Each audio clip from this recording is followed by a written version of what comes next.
sebuah penyakit yang menyebabkan semua ini terjadi. Jujur-jujur aja nih, kita masuk dengerin itu nggak semuanya terserap.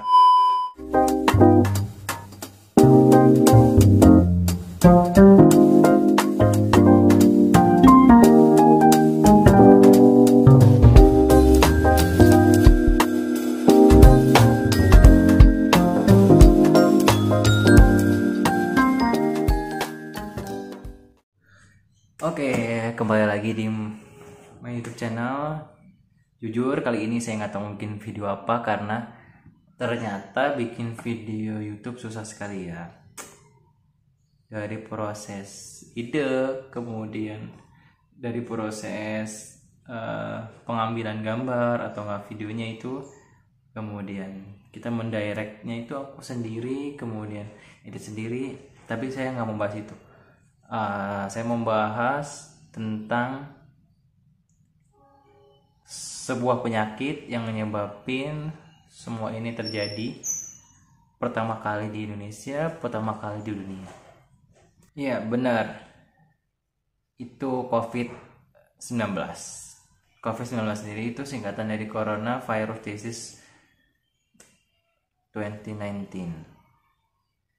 Jadi itu adalah virus yang pertama kali muncul itu beritanya itu di Wuhan tanggal 17 November 2019. Makanya itu dinamakan COVID-19 karena muncul pertama kali di 2019. Sekarang udah tahun 2021. Berarti sudah genap 1 tahun COVID-19 itu ada di dunia. Selesai sampai kapan? Belum ada yang tahu ya. Sekarang pemerintah di Indonesia sendiri baru lagi usaha gencar-gencarnya juga. Sudah sebenarnya udah ya kemarin-kemarin sih, tapi udah ada berita lagi bahwa vaksinnya sudah ditemukan dan juga Indonesia sudah mendapatkan vaksin tersebut. Alhamdulillah. Semoga dengan vaksin itu membantu juga gitu. Jadi gara-gara COVID yang itu tuh semua terdampak dari bidang kesehatan, bidang ekonomi, bidang sosial. Kemudian ekonomi itu perbisnisan seperti itu ya. Kemudian bidang pendidikan. Nah, saya nggak mau membahas tentang seperti bidang-bidang macam bisnis atau ekonomi, kemudian yang lainnya gitu, karena saya nggak mendalami. Saya cuman mau menyampaikan tentang bidang kesehatan dan bidang pendidikan. Oh ya, untuk di bidang kesehatan sendiri, untuk COVID-19 itu merupakan penyakit limiting disease atau bisa sembuh dengan sendirinya asal kalian tetap patuhi protokol kesehatan, itu memakai masker, kemudian menjauhi kerumunan, dan juga mencuci tangan menggunakan sabun dan air mengalir. Nah, nggak cuma ini aja sebenarnya. Kalian itu harus istirahat yang cukup, makan makanan bergizi, dan juga yang paling penting olahraga. Kenapa nggak cuma 3 ini aja gitu, yang dari pemerintah aja gitu. Bisa sembuh sendiri apabila imun kalian kuat. Kemudian belum selesai tentang COVID-19, beberapa bulan yang lalu itu ditemukan coronavirus yang termutasi atau istilahnya gejala-gejalanya baru, jenis baru katanya gitu kan beritanya. Nah, ini aja belum selesai COVID-19 dan dia baru ulang tahun kemarin, berarti kan November. Semoga ulang tahunnya udah cuma sekali aja gitu, nggak usah ada COVID 20, 21, 22, 22. Capek bos, mau selesai kapan gitu. Kasian. Pertama itu para tenaga medis, karena masih bidang kesehatan. Tenaga medis, saya membahas tenaga medis walaupun saya belum menjadi tenaga medis, masih profesi, belum lulus. beliau-beliau ini, mereka ini udah rela buat ninggalin keluarganya, kemudian nggak mementingkan diri mereka sendiri gitu. Mereka ini ya yang saya rasain juga buat tenaga medis gitu, akan senang gitu kalau misalnya pasiennya itu sembuh dan kembali lagi keluarga pasien, bukan dalam keadaan yang tidak tertolong gitu. Tapi sedihnya adalah masih ada aja gitu untuk ya masyarakat gitu ya, kalian pasti tahu lah, itu membahas tentang itu pasti tenaga medisnya sih yang salah, langsung didiagnosis corona, terus ntar sakit sedikit ini ntar takutnya dibilangnya covid. Enggak seperti itu sebenarnya. Jadi emang kami itu tenaga medis itu sudah bekerjanya sesuai dengan SOP dan prosedur yang semestinya. Kenapa semua itu, pengalaman saya pribadi ya, semua yang akan masuk atau dirawat di rumah sakit itu akan dites terlebih dahulu, tes untuk mendeteksi antigen itu untuk membatasi penyebaran dari virus corona gitu. Nggak mungkin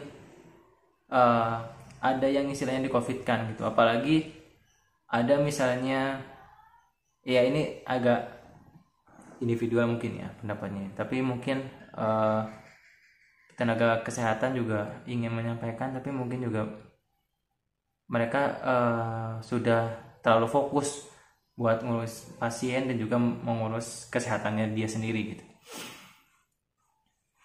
Mereka ini tenaga kesehatan, pengalaman saya gitu sebagai anak koas atau anak profesi, kita aja untuk masuk profesi yang masih diawasi oleh dokter atau dosen supervisor, itu kita ngelakuin sumpah. Yang Islam sumpahnya di atas Al-Quran dengan sumpah Al-Quran, kemudian yang Injil, yang Katolik, kemudian yang Protestan, yang Kristen seperti itu, Hindu, Buddha, itu sumpah dengan agamanya masing-masing, bahwa intinya kita itu menghormati semua pasien, menghormati kehidupan pasien, seperti itu, intinya seperti itu. Jadi ya mungkin pengalaman saya dengan kalian mungkin agak berbeda gitu ya. Mungkin saya juga enggak mau mengejudge atau menilai seseorang gitu, cuman saya melihat dari tenaga medis gitu. Mereka ini udah bersumpah dan juga di depan agamanya masing-masing dengan kitabnya masing-masing. Jadi kalau misalnya ada yang bilang tenaga medis ini, dokternya ini, perawatnya ini, ya itu walau alam ya, saya juga nggak tahu. Tapi yang jelas mereka itu bekerja dengan setulus hati mereka gitu. Toh kalau misalnya ada bonus segala macam, itu memang apresiasi pemerintah buat mereka itu gitu. Bukan mereka mengejar itunya. Seperti itu sih. Saya aja mahasiswa aja sebenarnya ingin membantu, tapi ya seperti apa lagi gitu. Terus kalau dari pendidikan, dari pendidikan, jujur-jujuran aja nih ya, kita masuk atau belajar seperti biasa di sekolah-sekolah atau di kuliah gitu, sebagai siswi, mahasiswi, jujur aja nih, kita masuk dengerin itu nggak semuanya terserap, nggak langsung dimengerti, nggak langsung mudeng, ya kan? Apalagi apabila ketika diterangkan, kita itu duduk di paling belakang, kemudian bercanda, bergurau dengan teman-teman kalian, dengan teman-teman kita sendiri. Pas dosen atau gurunya menerangkan, pasti kita tidak ingat atau tidak memperhatikan gitu. Apalagi sekarang pembelajarannya itu semua dari rumah. Bayangkan, di rumah itu banyak sekali godaan-godaan buat kalian, buat kita, buat aku sendiri. Jujur berasa malas itu lebih besar daripada langsung bekerja atau belajar di sekolah atau di kampus gitu. Di rumah itu banyak banget godaan-godaannya, seperti pertama itu atau HP. Iya, misalnya kalian belajar daring pakai laptop, terus HP-nya nganggur, itu kalian nggak akan fokus di situ, pasti. Terus juga game, apalagi para gamers yang seneng main game lupa waktu, lupa jam. Kalau di sekolah atau pas lagi pelajaran, kalian nggak mungkin buka HP atau buka apa PC gitu, mungkin main game nggak mungkin kan.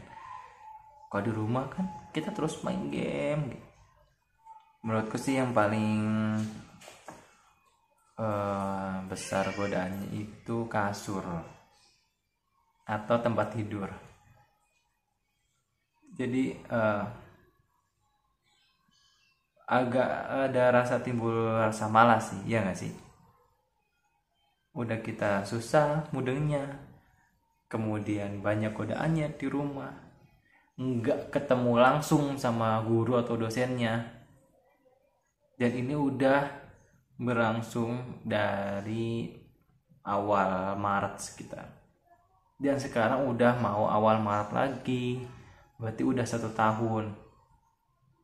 Ya sebenarnya aku juga nggak mau ngejudge. Sebenarnya agak senang juga sih sebenarnya awal-awal ya belajar di rumah gitu. Tapi itu paling ya berlaku 2-3 hari pertama. Kenapa? Karena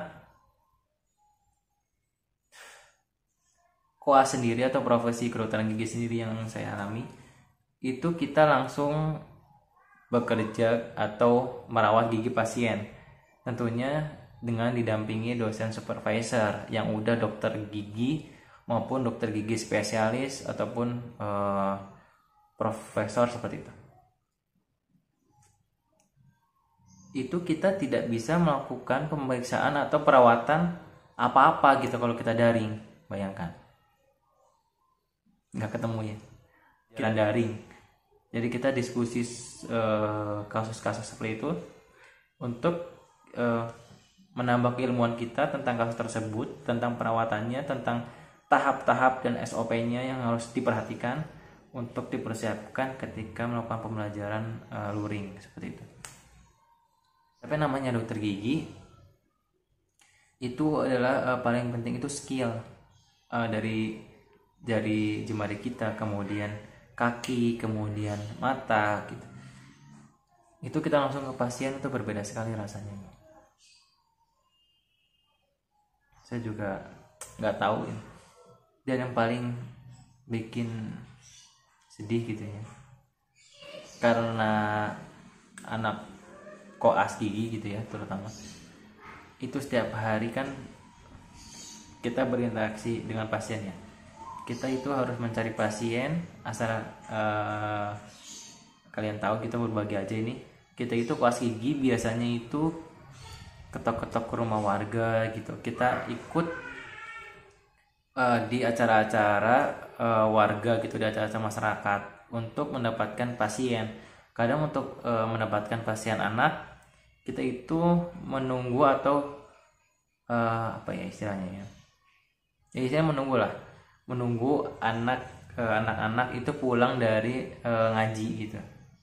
Nah setelah itu kita tawarkan anaknya apakah mau atau tidak, kemudian izin juga ke orang tuanya setelah itu kalau anaknya mau. Nggak cuma itu, ada juga orang tuanya yang langsung tidak ingin gitu. Ada juga yang orang tuanya harus dijelaskan terlebih dahulu bahwa perawatannya ini tidak akan membahayakan anak tersebut. Ditambah diawasi juga kan sama dosen yang sudah pengalaman, sudah menjadi dokter gigi gitu. Nah anak-anak tersebut, pasien anak kami tersebut itu sekarang justru menanyakan kapan untuk dilakukan pemeriksaan lagi gitu. Coba kalian bayangkan deh, bagaimana rasanya yang tadinya anak koas mungkin ya menawarkan perawatannya gitu ke masyarakat, ke anak kecil yang tadinya mungkin takut, tapi sekarang malah anak kecil tersebut menanyakan kapan untuk dilakukan pemeriksaan gitu. Dan pengalaman saya juga pasien saya yang anak-anak itu ada satu anak gitu ya, dia itu nggak mau ke dokter gigi sebelumnya, inginnya diperiksa oleh saya gitu.